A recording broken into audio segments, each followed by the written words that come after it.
Goeienaand en baie welkom. Goeienaand. Die nuus word oorheers met vloede wat landwyd voorkom en honderde lewens in KwaZulu Natal geëis het. Eskom is onseker of hy sy belofte gestand gaan doen dat beurtkrag Vrydagoggend opgeskort sal word. En as 'n medemenslikheidsgebaar het die haie en die bulle besluit om die naweek se Curriebeeker-wedstryd in Durban af te stel.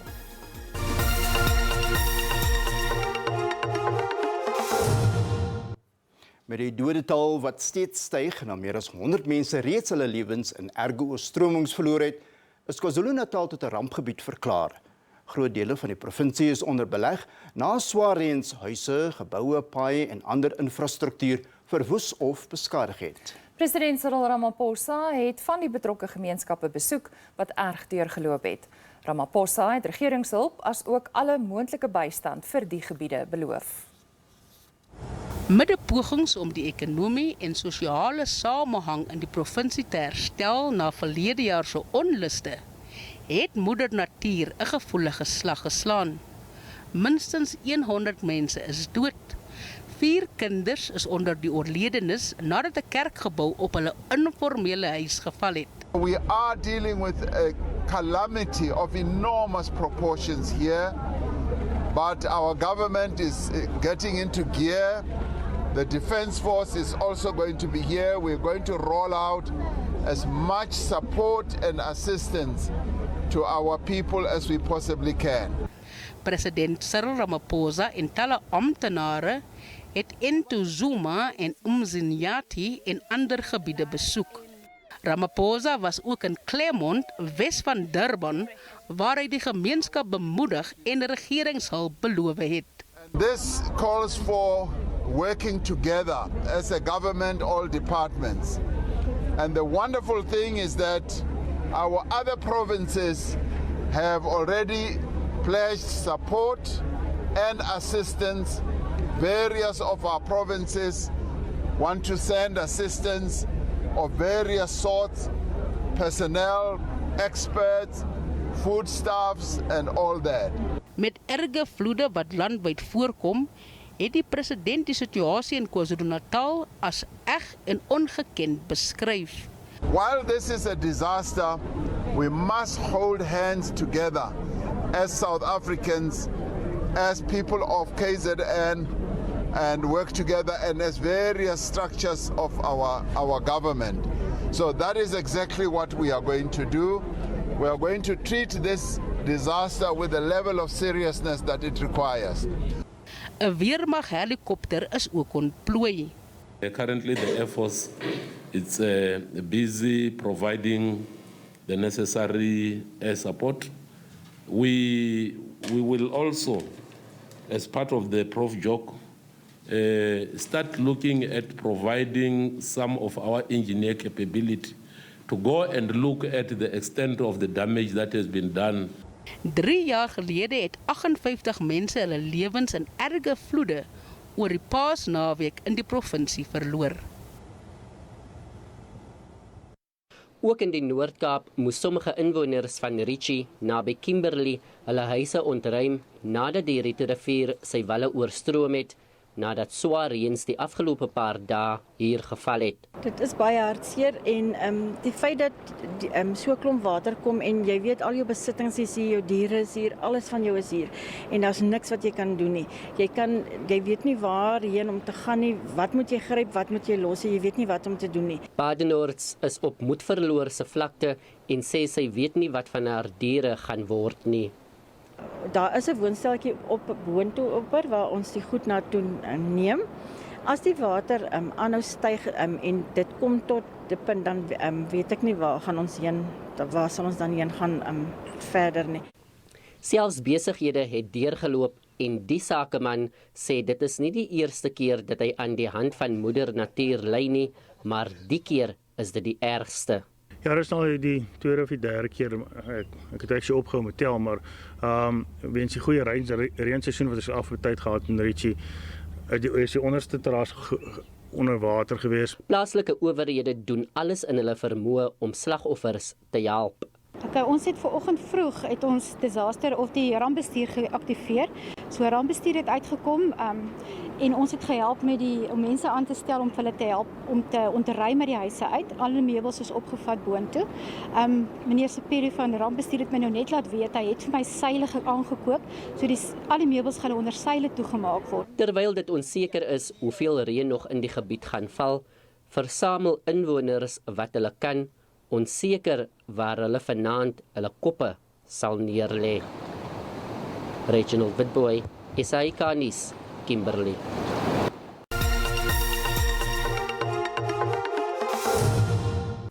Die kragvoorsiener Eskom kan nie beloof dat die ligte oor die Paasnaweek aan sal bly nie. Hy het aangekondig dat fase 2 beurtkrag tot Vrydagoggend om 5:00 toegepas gaan word, nadat nog opwekkingseenhede onklaar geraak het. Eskom sê indien toestande by kragopwekkingseenhede verder versleg, kan beurtkrag ook verleng word. Die eThekwini munisipaliteit in KwaZulu Natal gaan egter nie kragonderbrekings ervaar nie, aangesien hulle die verwoestende vloede moet hanteer. We have a shortfall in generation capacity of 3,518 megawatts, and therefore we had to take a decision late last night to extend load shedding from 5 o'clock this morning to continue at least until Friday, depending, of course, on how the situation changes with units either returning to service from unplanned trips or potential further breakdowns. And of course, that risk remains. We've made an arrangement with eThekwini municipality and we are not implementing load shedding. Die DA-leier John Steenhuisen het 'n toesighoudende besoek aan die Departement van Binnelandse Sake se kantore in Newtown in Johannesburg afgelê. Dit volg na verskeie gewelddadige voorvalle die afgelope paar weke waar buitelandse burgers reg oor die land geteiken is. Die DA het die ANC-regering gekritiseer en as onmenslik bestempel. Die DA-afvaardiging is met hul aankoms met 'n spervuur van gruwe begroet. If you come early and you go inside, you'll have to wait. I came here at 4 the first time. At 2 o'clock I was told the queue is cut. The second time I came earlier, I came I think 3:45. I was here 3:45 just for the application of the child. The child is in matric. I was told they are offline. We stayed until 1:30, then 1:30 they told us they are offline. I have 3 months collecting my ID, but I didn't get my ID. Hopefully today I will get my ID, and I'm so happy you guys. You should be here every day. We're not going to solve the xenophobia crisis in South Africa unless we have an efficient, effective home affairs system. These systems are broken. They are not serving residents. If we can't even, provide these services to our citizens, it's no wonder we're now sitting with a huge problem of undocumented migration in South Africa. Because even people who want to get the correct documentation are facing this monumental wall here of corruption, maladministration and complete inhumane treatment of people. Die tou het vinnig beweeg, maar sommige beweer dit is omdat amptenare bewus was van die besoek. This is the first time that there is never a queue here. This is the first time that you see these trucks that are parked here outside trying to alleviate, the problem. Why? Is it because we are coming? This is one of the officers that have been prioritized for war on queue. There are specific strategies that have been put in place and constant monitoring is made to make sure that we are able to attend to these complaints as they come. Die DA sê buitelanders word sonnebokke gemaak terwyl dit die ANC-regering se onvermoë om korrupsie uit te roei en die onbevoegdheid by binnelandse sake wat die oppergesag van die reg in Suid-Afrika bedreig. Daar is ontevredenheid na die parlementêre etiese komitee se beslissing dat die oudminister van Gesondheid Dr. Mkhize geen parlementêre gedragskode oortree het nie. Mkhize het uit sy kabinetspos bedank nadat hy by die multimiljoen-randse Digital Vibes tender betrek is. Die bevindinge vloei uit 'n DA-klagte aan die komitee om Mkhize se gedrag te ondersoek. Met die parlementêre proses agter die rug, kan die oud-minister nou fokus om die hofsaak teen hom af te weer. Volgens 'n spesiale ondersoekeenheid verslag het Mkhize en sy familie insluitend sy seun, voordeel getrek uit 'n tender wat aan die oud-minister se departement toegeken is. He is an adult who is not dependent on his father and therefore doesn't fall within the definition of a member's immediate family. In this regard, Dr. Mkhize is found not to have breached the oath. Die klagte wat verband hou met die opknappingswerk aan sy huis, het ook 'n muisgebaar. About renovations to the property, the committee examined all documents availed to it, including emails and invoices provided, and found that there is no connection to Dr. Mkhize and therefore there is no breach. Maar die uitkoms het nie die klaars oortuig nie. It's rather disappointing that the committee has arrived at the conclusion that, in fact, the alleged funneling of funds to Dr. Mkhize's son does not amount to a breach of the code because the son is not a financial dependent on Dr. Mkhize.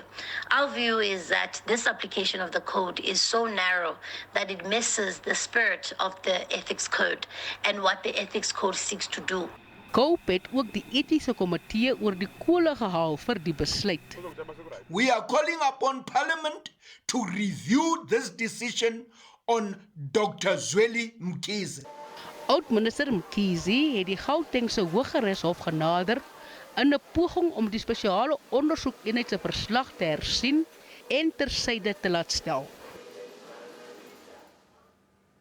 Staats- en privaat instansies buig agteroor om parlementslede te pamperlang. Dit terwyl die meeste Suid-Afrikaners gebuk gaan onder hoë kospryse en werkloosheid rekordhoogtes bereik het. Parlementslede moes weer hulle belange en geskenke wat hulle tydens die geldjaar ontvang het verklaar. Daar's 'n paar interessante inskrywings. Parlementslede word toegegooi onder geskenke, soos vee, persoonlike portrette, penne, komberse en maskers. Ander het duur parfuum, alkohol, maandelikse haarbehandelings en elektroniese kupongeskenke verklaar. Plaasgrond, multimiljoen-rand eiendomportefeuilles, kriptogeldbeleggings en gewone aandele is van die geskenke wat LP's ontvang het. Die ANC-hoofsweep, Pemmi Majudina, het onder meer 'n borgskap van honderde kospakkies, komberse en toiletware ontvang. Die DA se hoofsweep, Natasha Mazoni, betaal nie 'n duit vir haar haarbehandeling nie.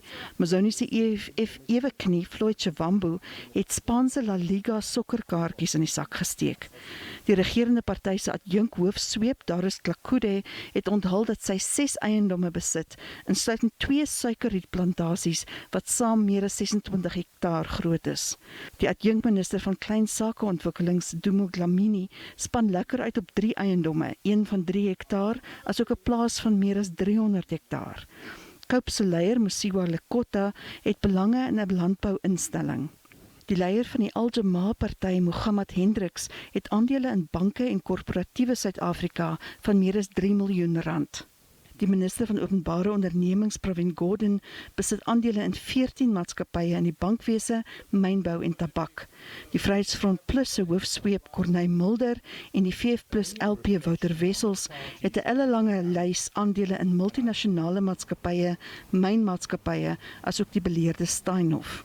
Wat maatskappy eienaarskap betref, het die ANC-LP Jean-May Havard verklaar dat sy haar direkteurskap in 51 maatskappye gaan deregistreer.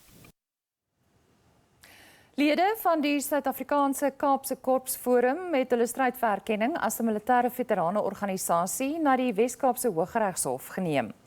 Voor 1994 is lede vir die Kaapse Korps of SAKK hoofsaaklik binne die bruin gemeenskap gewerf as deel van die Suid-Afrikaanse weermag. Hulle eis nou dieselfde voordele wat vir alle militêre veterane geld. Dit sluit behuising, mediese voordele en onderwys in. Die voormalige SAKK-lede het verlede jare optog na die parlement gehou om hul sogenaamde veteranenvoordele te eis. Hulle vra die hof nou om die departement van verdediging en militêre veterane te verplig om te bevestig dat hulle 'n aansoek ingedien het om erken te word. Van die lede het onder meer diens gedoen tydens die Tweede Wêreldoorlog. Na 1994 is ons uitgesluit uit die nasionale weermag. So almal is uitgesit met geen voordele nie. So almal wat jy daar sien wat deel is van die SABC-forum sit met geen voordele nie. Die forum wat in Junie 2020 gestig is, sê hy het geen ander keuse gehad as om hom na die howe te wend nie. We had a march last year to Parliament as well, and we handed over a memorandum to them. And up to date, they did not respond to that. So we felt we are going to go over to the next step, which is go to court so that the court can decide upon these benefits, the 11 benefits that Mr. Koopman spoke about. It's Law 18 of 2011 with regards to military veterans, which is housing, it's education for the children. Die forum sê hy het in Oktober 2021 reeds aansoeke doen om as 'n militêre veteranenorganisasie erken te word, maar dat die departement nie gereageer het nie. Amazingly, at lunchtime, I was approached by a representative of the department from the Office of the State Attorney, and we have agreed to an order in terms of which the department have 5 days to provide a particular address or email address to which they want the application to be sent. Thereafter, the SACC must send the application to the department to that address within a further 5 days.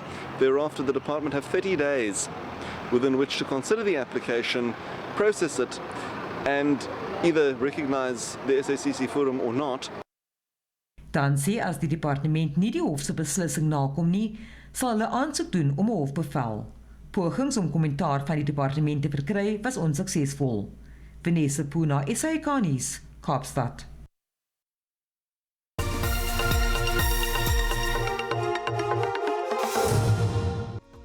Die rand het in die sluiting van die JSE om 5:00 vanmiddag veld verloor teen die vernaamste geldeenhede. Die JSE se indeks van alle aandele het 'n derde agtereenvolgende dag negatief verhandel. Die goudprys was teen die sluiting van die JSE hoër en Brent olie se prys het verder gestyg. En op die JSE termynmark het die pryse van landbougewasse verlewering in Mei gewissel.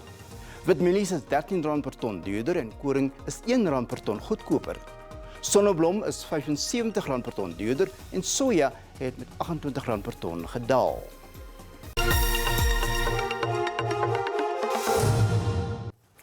Die Curriebeeker-wedstryd tussen die Haie en die Bulle, wat vir eerskomende Saterdag in Durban geskeduleer is afgestel.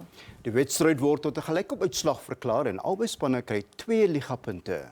Die spanne het die besluit geneem weens die hoë lewensverlies, skade aan infrastruktuur en uit respek vir die gemeenskappe en die slagoffers van die ewige oorstromings in KwaZulu Natal. Die tuisspan en die span van Pretoria is in die top 4 van die reeks en op koers na die uitspeelstryde. Die Premier Sokkerliga span, KZN Chiefs, en die maatskappy wat die FNB stadion bestuur, Stadium Management, staal hulle vir 'n groot uitdaging wanneer die Soweto Reus Saterdag aand gasheer speel vir SuperSport United. Chiefs speel vir die eerste keer sedert die opheffing van die nasionale ramptoestand voor Toeskouers. Die kragmeting het die potensiaal om 'n groot skade te lok, veral omdat die Amakosi daarna mik om tweede op die punteleer te eindig. Hoewel die span van Naturena se trofeekas 7 seisoene lank leeg staan, is Chiefs steeds immer gewild. Die spelers het 'n gulde geleentheid om aan getroue ondersteuners te wys dat hulle nog ambisieus is. Maar United is 'n taike land. Die logistieke uitdagings is definitief die addisionele sekuriteit wat ons moet skep en punte waar ons moet verifieer, eerstens die kaartjie, jou identiteitsdokument en dan of jy 'n sertifikaat of 'n negatiewe toets het. Dis 'n totale addisionele vlak van sekuriteit wat 'n magte mense herontplooi. Daar is addisionele vereistes rondom sanitering om dit by die badkamers te hê. Die Amakosi sal getrou die COVID-19 beheermaatreëls uitvoer, veral nadat hulle 2 PSL-wedstryde weens COVID-19 infeksies nie kon speel nie. I'm saying to vaccinated and non-vaccinated supporters, please come to the stadium. We have the systems that accommodate you. If you're not vaccinated, come with your test and make sure that you can be part of the experience. Chiefs is derde op die punteleer met 39 punte na 22 kragmetings. Die spelers is vasbeslote om weer vir die CAF klub kompetisies te kwalifiseer. Die organiseerders verwag tussen 28,000 toeskouers by die wedstryd wat Saterdag aand om 7:30 afskop. En ons groet dan tot môre aand. 'n Mooi aand verder, totsiens.